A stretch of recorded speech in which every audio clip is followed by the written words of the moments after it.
Hi guys, luto tayo ng ulam natin for today's video.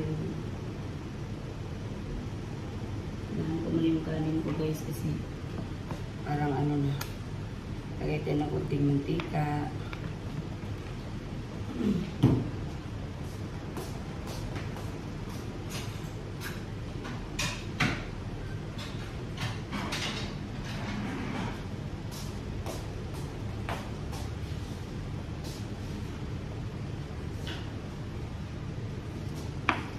Ng bawang. Kasi ulam natin ngayon guys ay corned beef na may gulay.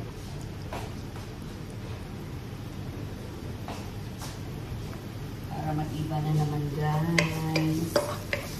Ulam natin for today's video. Tapos yung kanin natin para mais.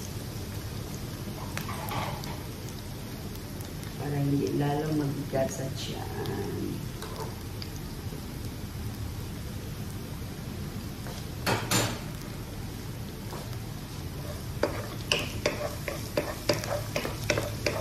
Tingnan natin for today's video corned beef na may gulay.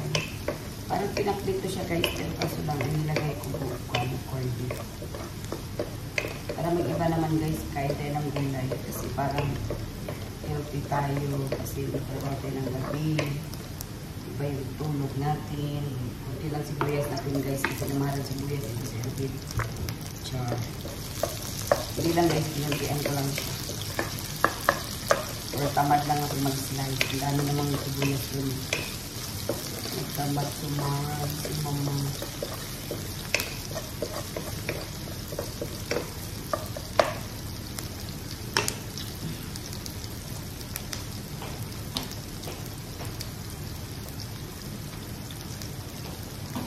Pala isahog natin guys, Argentina po yun.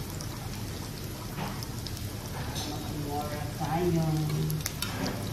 Mora ng ulam natin for today's video. Nagkakahalaga lang ng 1,000. 3,000 pala guys. Kasi ito pala sa natin. Nasa mga ano yata guys. 4,000 kasama na yung gulay. Ano naman ito guys? Pangpalasa lang ito guys. Hindi naman ano. Ang ano natin dito ang gulay dito guys. Ano lang masarap. Pangpalasa lang ito guys. Pangpalasa. Ibisa na corned beef na may gulay for today's video. Ulam natin mga guys. Po, naghirap na ngayon. May ibang mga tao nga dito guys, walang trabaho sa amin kasi nga nasa yung oil and gas. So yung iba nag-a-apply pa sila gusto.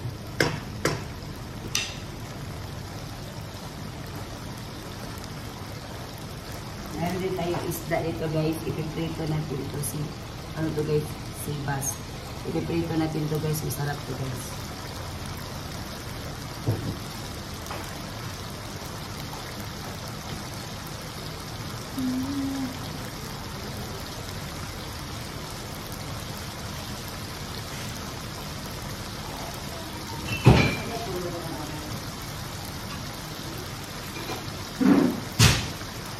Ulam natin for today's video. Siyempre, lagyan din natin guys ng pangpalasa. Lagyan natin konti. Yan, konti natin yan. Black pepper to dito. Yan. Lagyan natin ng black pepper. Yes. Para mas lalong sumarap siya guys. Lagyan natin itong kalabasa. Paborito kong kalabasa guys. Iba corned beef na may gulay. Ulam natin for today's video. Corned beef na may gulay.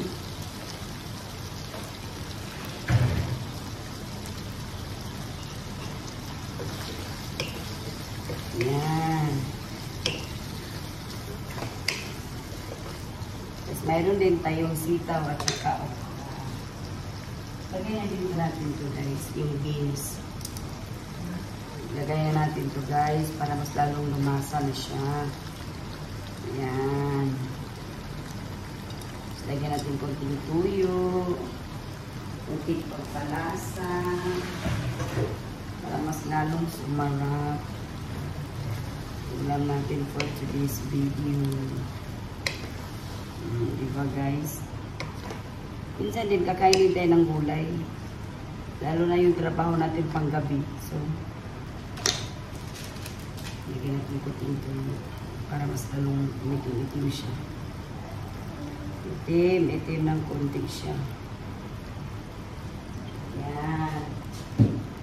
Kaya, lagyan din natin ng konting oyster sauce para mas lalong sumarap. Sumarap yun. Walang natin.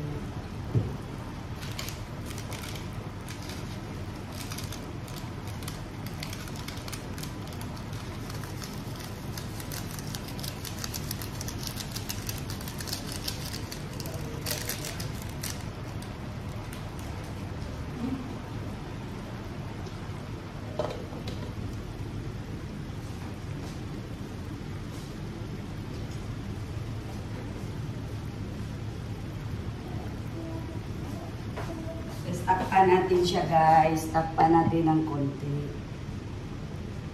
Lagyan na natin siya ng pangpalasa guys. Ito na naman tayo sa isda. Lagyan natin ng salt and pepper. Para pag-prito natin guys, masarap. Diba? Ay pagsaba-saba di, madungog ka, buang ka, bahala ka. Abnormal ka. Yeah guys, ito na tayo guys. Ang kanin ko guys, luto na. Ang kanin ko guys, may ano yan, nilagyan ko nga yun ng ano guys, para diet nga tayo guys, diba? Kasi parang tumaba tayo. Hindi na healthy yung kinakain ko guys, kaya nagluto ako ng gulay. Kasi parati na lang akong karni. May karni din to, pero kaso lang hindi masyado.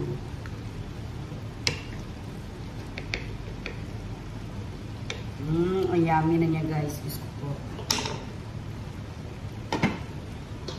Hindi ka makabili nito sa Erbil ng ganitong ulam guys. Kasi wala yan dito. Sariling luto ko to guys. Sariling luto.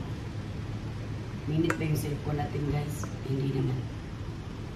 Inaas ko yung tripod ko guys. Kasi noong nakaraan nagluto ko guys. Ang init ng cellphone ko. Mababa lang pala ang tripod. Dapat iangat ko siya.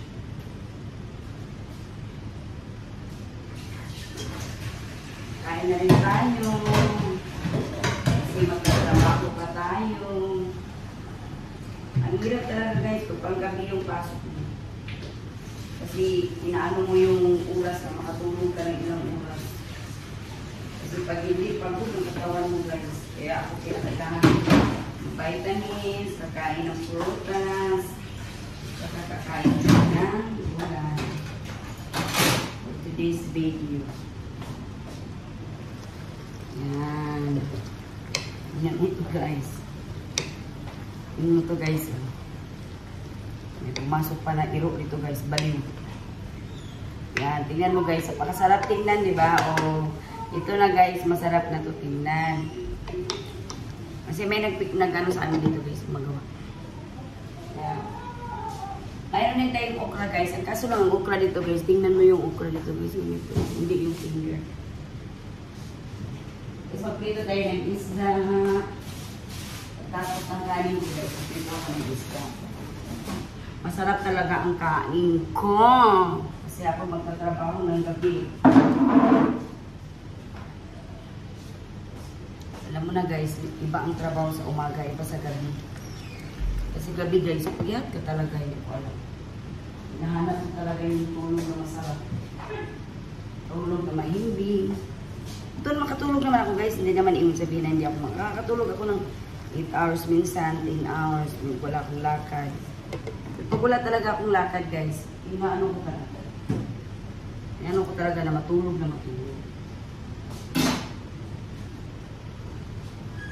Kaso lang, minsan may mga kaibigan tayo na magyaya, hindi natin alam.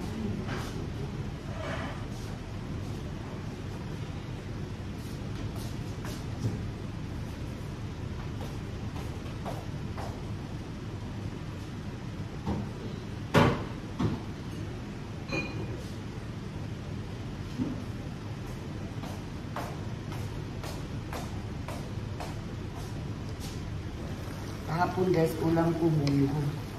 Sarap din yung munggo ko kahapon. Kasi every week guys, kumakain ako ng gulay. Yun na 3 times a week kasi hindi natin alam na eh. Diba?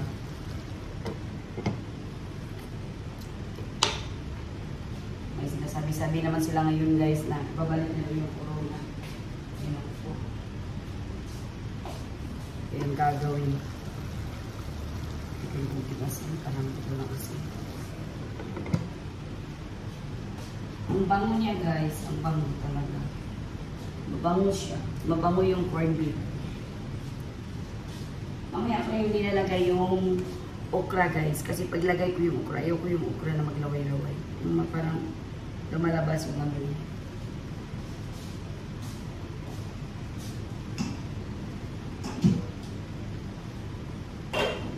Yummy, yummy.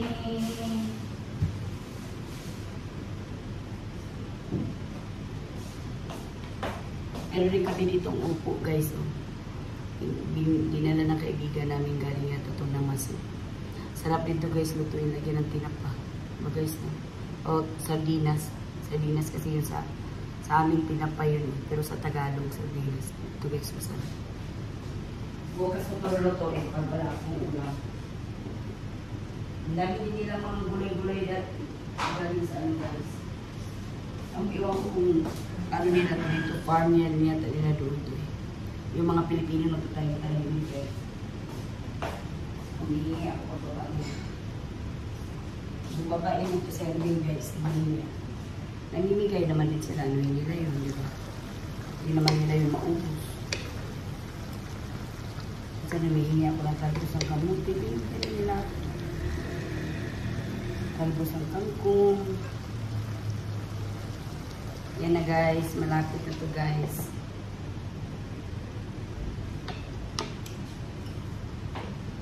Sarap po siya guys. Binabad ko yung isda ko ng salt and pepper para pag prito ko mamaya hindi siya masyado. Gawin ko guys para naman may prito tayong isda.